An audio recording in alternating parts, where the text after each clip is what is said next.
komenda nemakomendero enyamunoita, asi regai tikutaurira chokwadi chiripo. ZANU-PF kurwa kwayo kana kuti kurwa kwevanhu veZANU-PF hakunei neopposition party. Kurwa kwaGeza naMnangagwa hakusiriko kuchaita kuti Chamisa atonge Zimbabwe.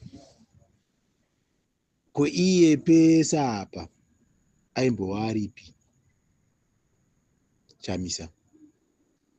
Ozoda kubudikira nhasi muzuva raGeza, ozonyora kuti madhoo angu inini akavhurika for everyone. Handiti zvandinoratidza kutaurirai kuti ndezvekudai so. Geza apanduka kubva muZANU-PF, asi haana kupanduka kubva muZANU-PF achienda muMDC.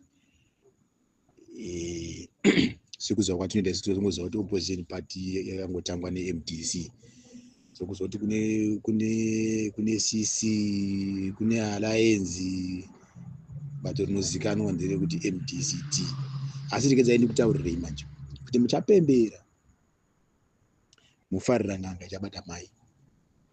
Geza haana chaanokusvitsai, ende mukanzwa interview yekutanga Geza achitaura naMushanga, Geza akataura iye akati ndiri kudawo magadhibhodhi, ndiri kudawo motikari. Munhu pamwe maybe hamene zvimwe zvaakanga akatembeswa naPresident Idi Mnangagwa ndokubva azozvinyimwa, ndosaka akungopoposora zvaanoita. Geza haana chekuita, even zvaari kutaura zvezvezvi zvekunyeba kuti iye ndiye akamira panguva yakabviswa Mugabe pachizoiswa Mnangagwa nemadziyadziya. Zvinhu zvezviya zvakagadzirwa nemugadzirirwa neimwe secret asingakwanisi kutaurirai zvedu, asi nenyaya yekuti panapa ina handisi kutuka munhu, asi ndozvati imimi muchandituka. Saka zvazvinoita mai ndezvekuti mungapembera, mungafara kuti Geza mungaita sei, asi pane ramangwana renyu zvichaipo kunyarira, nekuti Geza haana kana chaachachinja muZimbabwe. Zviriko ndo zviriko. Changosara ndechekutongoti iye Geza wacho achazongonyarara, motozobvunza kuti Geza wacho akaendepi, nekuti ukanzwa aya achitaura zvaari kuda kubva kuna president, nekuti ari kutaura ari kuda magadhibhodhi, ari kuda motikari, ada kudzoserwa kuMP hwake. Saka uMP haudzoserwa napresident, unodzoserwa nevanhu vanokuvhotera. Saka zvazviripo ndezvekuti muZimbabwe mune nzara, zvatiri kuziva tese, asi nzara iyoyo haipedzwi nekurwa kana kuti haipedzwi naGeza. Handimuzwa kana kuti Geza zvaazobudikira nzara yakupera zvinogona kuita wese. Plus Geza wacho hapana chaanombo akabvira kuti bva achitaura audio yake achitaura kuti Mnangagwa anofanira kutomudonedza mangwana chaiye. Ndizvo kuzvona, but mangwana acho takangotarisira kuti pamwe achamudonedza. Izvi zvakutaura za 31 ndikuswera mangwana patasvika.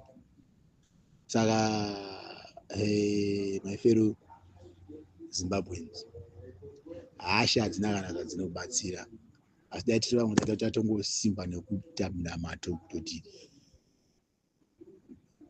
tione kuti nyika yedu ingafambire mberi sei. Ungapopota uri kuAmerica, ungapopota uri kuZimbabwe, ungapopota uri muSouth Africa, ungatadza ungatuka Mnangagwa, asi nyaya iripo ndeyekungoti pakanzi president wekuZimbabwe ndiani, ndiMnangagwa anongozunguka, kumuda kana kusamuda zvakangofanana.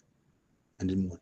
Saka nyaya iripo apa haisi yehondo yamuri kufungidzira, yamukuda kuita yanzi Geza revolution, yamukutaura nezvayo. Kuna chinhu chakambofanana nechaanoita. Zvamuri kuti mimi Mnangagwa enda unosunga Geza.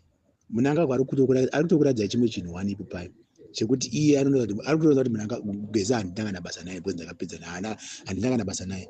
Ko iye zvaari kuti Mnangagwa ibva mangwana chaichai kwadi kunomubvisa pamba pake pacho pari kuti ibva kustate house iko kwadi kuti adi kunomubvisa andimukona vese vari kuti vari kuda kumhanya vari kusungwa vari kupanyirwa dzimba vai zvako wadzokera zvinhu zvacho bhoziyo kana uri memba yebato rako ukangonzwa kunzi pauya zvimwe zvinhu wada kutotisa wada kutodii kuti hausi webato iroro saka vese vari kutiza vese vatotovaverengera kugenga rageza iroro vakangofanana nageza andimukona saka zvakavana nekuti moti Chamisa akuda kusungwa mumatiza muZimbabwe macho kuti kuti hamusi waChamisa munofanira kumira naye saka Geza hakuna zvamuri kutaura zvakadaro ingoriwo ndiyewo munhu ari kungotaurawo zvinhu zviri kungonakidza vanhu nemiwo muchingotsvagawo mari bhozi mukubudisa nyuzi kwamunenge muchiita nekukomenta kwatinenge muchiita toiziva kuti munenge muchiita mari inyuzi dzamunenge muchingodawo kuti muitewo mari nazvo but kutaurira ichowani chaicho hakuna zvamuri kutaura zvese zva31 zvese zvaGeza Geza ambofa akabvisa Mnangagwa vanhu veZANU-PF ndofa vakaisa Mnangagwa ivo kana vasisamude Mnangagwa ndovachamubvisa andimukona kwete kuti munhu weZANU-PF 1 kana asisade Mnangagwa ndiye achamubvisa Mnangagwa hakuna zvinhu zvakadaro saka zviroto zviroto mungangorotomuka zvenyu muchirotomuka zvamuri kutaura kurotomuka but varume murume uyo ari kutozvitsvagirawo kuti iye araramewo zvakanakawo nekuti ukanzwa zvaanotaura chaizvo anotaura kuti anotuka unoudza chihure chemumwe munhu iye haaite chihure kutuka kuti Mnangagwa uri hure wakazodanana nanhingi Mnangagwa uri mhondi wakazoponda nhingi iye haasi mhondi ndiani murume asingahure apa ndiani murume asina girlfriend nekuti uyo azoita president saka achifanira kutaurwa kunzi iwe une girlfriend vamaminista mangani kana sanganisana naeGeza vacho vari kubarara nevakadzi vevanhu kumaloji saka zvinozoshamisa chero Mnangagwa zvamunozokutaura Mnangagwa uri hure pane murume asingahure pane murume asina girlfriend ndiye munhu akaite president iye anotuka kudaro sandambona zvinhu zvakadaro tisakuona Mnangagwa akangomutarisa because ari kuona kuti nonsense ndiye chimbwa sungata iye andikuona ngomona kwamwenyaro because imi kuti Mnangagwa atora action anomusunga anomusungire iwona ine age yake yaimwe akavharirwa mujeri anobuda aita sei anomusungire anongomuziya mumwe kuti pamwe akakora kana kuti akadi ayewa iye kana akakora ngaaende kubva kwaMnangagwa achimubvisa 31 asvika muvhare kababhodha achitioni